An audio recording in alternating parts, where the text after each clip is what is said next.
Hi all, welcome to football arena. World കപ്പിലെ ആദ്യ മത്സരത്തിൽ ബ്രസീലിന്റെ എതിരാളികൾ മൊറോക്കോയാണ്. വരുന്ന ഞായറാഴ്ച പുലർച്ചെ ഇന്ത്യൻ സമയം 3:30 ഈ മത്സരം നടക്കുക. ഈ മത്സരത്തിനുള്ള പോസിബിൾ ലൈനപ്പ് കഴിഞ്ഞ ദിവസം ഗ്ലോബോ ഉൾപ്പെടെയുള്ള മാധ്യമങ്ങൾ പുറത്തുവിട്ടിരുന്നു. ആരാധകർക്ക് പലവിധ എതിർപ്പുകളും ഉള്ള ഒരു ലൈനപ്പാണ് പുറത്തേക്ക് വന്നിട്ടുള്ളത്. പക്ഷെ ആഞ്ചലോട്ടി ഒരു അന്തിമ തീരുമാനം എടുത്തിട്ടില്ല. ഏതായാലും ഇവിടെ രസകരമായ ഒരു കാര്യം ബ്രസീലിയൻ ആരാധകർ കണ്ടെത്തിയിട്ടുണ്ട്. അതായത് 2022 വേൾഡ് കപ്പിലെ ആദ്യത്തെ മത്സരത്തിൽ ബ്രസീലിന്റെ എതിരാളികൾ സെർബിയയായിരുന്നു. ആ മത്സരത്തിലെ 11ഉം അതുപോലെ തന്നെ ഇപ്പോൾ വരാനിരിക്കുന്ന മത്സരത്തിലെ പോസിബിൾ 11ഉം തമ്മിൽ ചെറിയ ചില മാറ്റങ്ങൾ മാത്രമാണ് ഉള്ളത്. കൃത്യമായി പറഞ്ഞാൽ വെറും 3 മാറ്റങ്ങൾ മാത്രമാണ് അവിടെ നമുക്ക് കാണാൻ കഴിയുക. അത് നമുക്കൊന്ന് പരിശോധിക്കാം. അതായത് സെർബിയക്കെതിരെയുള്ള മത്സരത്തിൽ സെൻട്രൽ ബാക്ക് പൊസിഷനിൽ തിയാഗോ സിൽവ ഉണ്ടായിരുന്നു. അതുപോലെ തന്നെ മുന്നേറ്റ നിരയിൽ നെയ്മർ ഉണ്ടായിരുന്നു. അതുപോലെ തന്നെ സെൻട്രൽ ഫോർവേഡ് ആയിക്കൊണ്ട് റിച്ചാർലിസൺ ആയിരുന്നു ഉണ്ടായിരുന്നത്.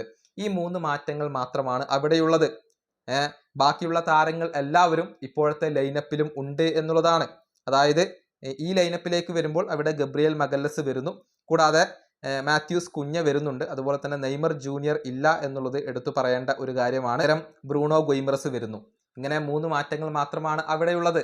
അതായത് 4 വർഷം കഴിഞ്ഞിട്ടും ബ്രസീലിന്റെ സ്റ്റാർട്ടിംഗ് 11-ൽ നിന്നും കേവലം 3 മാറ്റങ്ങൾ മാത്രമാണ് വരുത്താൻ ഇപ്പോൾ ബ്രസീലിന് കഴിഞ്ഞിട്ടുള്ളത്.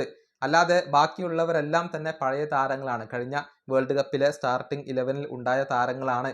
കാര്യമായ പുരോഗതിയൊന്നും ഇവിടെ ബ്രസീലിന് ലഭിച്ചിട്ടില്ല.